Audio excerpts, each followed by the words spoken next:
জানি আমাদের যে শিক্ষার পর্যাপ্ত মর্যাদা, আমাদের যে শিক্ষার পর্যাপ্ত মান এবং ভবিষ্যতের যে নার্সদের যে ভবিষ্যতের যে আকাঙ্ক্ষা এবং ভবিষ্যতে ভালোভাবে যে শিক্ষা অর্জন করার আকাঙ্ক্ষা, সেটি যেন ওনারা পূরণ করে এবং আমাদেরকে যেন সুযোগ করে দেওয়া হয়, আমরা নার্সিং সেক্টরে যেন তরুণ প্রজন্ম মেধাবী শিক্ষার্থীরা যেন আসে। আপনারা জানেন যে এই যে বর্তমান সরকার আমাদেরকে হচ্ছে ডিগ্রি সম্মান দিচ্ছে না, গত বছরের তুলনায় এই বছরে নার্সিং ভর্তি পরীক্ষা শিক্ষার্থীর সংখ্যা কম। এর কারণ কি?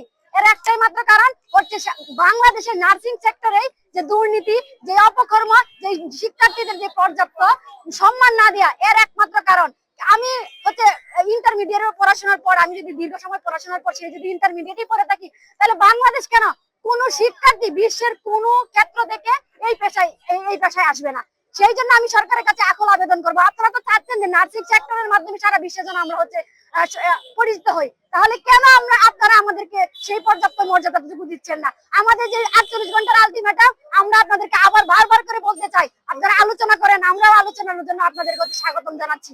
আপনারা আলোচনার মাধ্যমে সেটি সমাধান করেন। যদি সমাধান না করেন, পরবর্তীতে আমাদের যে কঠোর কর্মসূচি সেটি আমরা দিতে বাধ্য হব এবং এর জন্য একমাত্র দায়ী থাকবে সরকার। আজকে আমরা রাজপথে দাঁড়িয়ে আছি, কিন্তু এই রাজপথ আমাদের পছন্দ নয়, তবে আমাদের প্রয়োজন। আজকে আমরা এখানে দাঁড়িয়ে আছি প্রতিবাদের স্বপ্ন, কিন্তু এটি আমাদের স্বপ্ন নয়, এটি আমাদের বাধ্যবাধকতা।